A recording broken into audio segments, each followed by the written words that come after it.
क्या झारखंड में सरकारी नौकरी की तैयारी कर रहे युवाओं के साथ बड़ा अन्याय हुआ है? क्या जेपीएससी और जेएसएससी की भर्ती परीक्षाओं में गड़बड़ियों ने हजारों छात्रों के भविष्य पर सवाल खड़ा कर दिया है? और सबसे बड़ा सवाल, जब छात्र सड़क पर हैं और एक छात्र ने भूख हड़ताल पर बैठा हुआ हो, सरकार और राहुल गांधी और अभिजीत दिपके की तरफ से क्या कहा गया है? नमस्कार, मैं हूं दिलीप, आप देख रहे हैं DLP 32। आज बात करेंगे झारखंड के उस छात्र आंदोलन की जिसने अब राजनीतिक बहस भी तेज कर दी है। दरअसल झारखंड में 14वीं जेपीएससी सिविल सेवा परीक्षा समेत जेपीएससी और जेएसएससी की भर्ती परीक्षाओं में गड़बड़ियों को लेकर छात्रों का आंदोलन चल रहा है। आंदोलनकारियों का आरोप है कि भर्ती परीक्षा में गंभीर गड़बड़ी हुई है और इसकी निष्पक्ष जांच होना जरूरी है। छात्रों की प्रमुख मांग में से 14वीं जेपीएससी परीक्षा को रद्द करना, मामले की सीबीआई या राज्य से बाहर हाईकोर्ट के रिटायर्ड जजों के स्वतंत्र पैनल से जांच कराना और जेपीएससी जेएसएससी की भर्ती परीक्षा में सुधार करना शामिल है। इस आंदोलन का सबसे प्रमुख चेहरा बनकर सामने आए हैं छात्र नेता और सामाजिक कार्यकर्ता देवेंद्र नाथ महतो।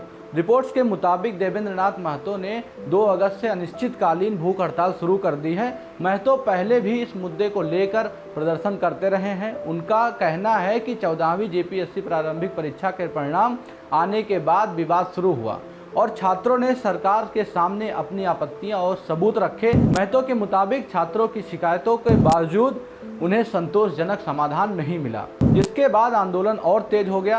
देवेंद्र नाथ महतो की बात इसलिए भी महत्वपूर्ण है क्योंकि वो सिर्फ आंदोलन में शामिल छात्र नहीं है, बल्कि झारखंड के भर्ती परीक्षाओं से जुड़े मुद्दों पर लगातार आवाज उठाने वाले छात्र नेता हैं।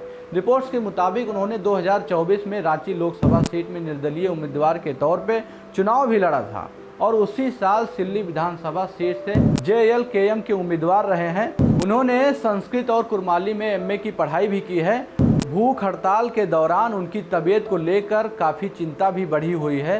सामाजिक कार्यकर्ता सोनम वांगचुक ने भी उनसे फ़ोन पर बात की है और पानी पीने की अपील की है। इसके बाद महतो ने पानी भी पी लिया है। हालांकि छात्रों के आंदोलन और उनकी मांगों को लेकर संघर्ष जारी है। अब बात करते हैं मुख्यमंत्री हेमंत सोरेन की। आंदोलन बढ़ने के बाद हेमंत सोरेन ने कहा है कि सरकार इस मामले को गंभीरता से देख रही है और सरकार के दरवाजे बातचीत के लिए हमेशा खुले हैं। उनका कहना है कि सरकार का उद्देश्य केवल जांच कराना नहीं, बल्कि युवाओं के लिए मजबूत समाधान निकालना है।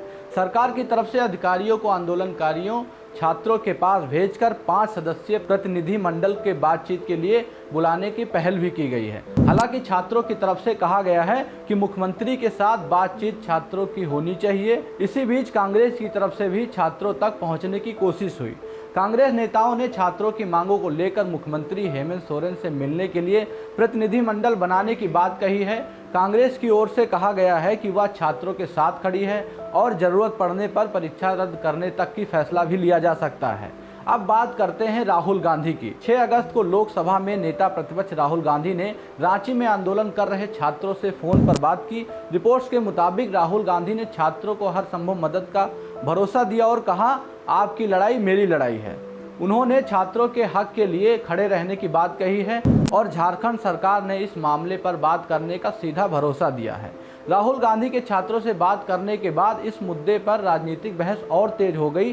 बीजेपी ने पहले भी राहुल गांधी पर झारखंड में जेपीएससी के मुद्दे पर चुप रहने का आरोप लगाया था और सीबीआई जांच करने की मांग उठाई थी। अब बात अभिजीत दिपके की करते हैं। दिल्ली के जंतर मंतर पर परीक्षा से लेकर जुड़े मुद्दों को लेकर सक्रिय रहे अभिजीत दिपके और उनकी सीजेपी को लेकर झारखंड के आंदोलनकारियों छात्रों ने सवाल उठाए हैं कि उन्हें समर्थन देने में देर क्यों हुई।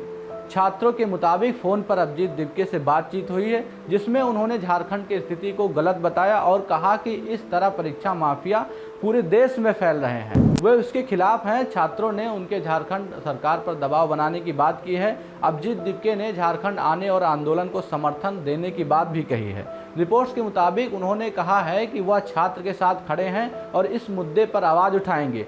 लेकिन यहाँ एक बात साफ समझना जरूरी है, अभी तक उपलब्ध रिपोर्ट्स में जेपीएससी की कथित गड़बड़ियों को लेकर आरोप हैं। जांच और राजनीतिक बयान सामने आए हैं, इसलिए हर आरोप को अंतिम रूप से साबित हुआ पेपर लीक बताना सही नहीं होगा।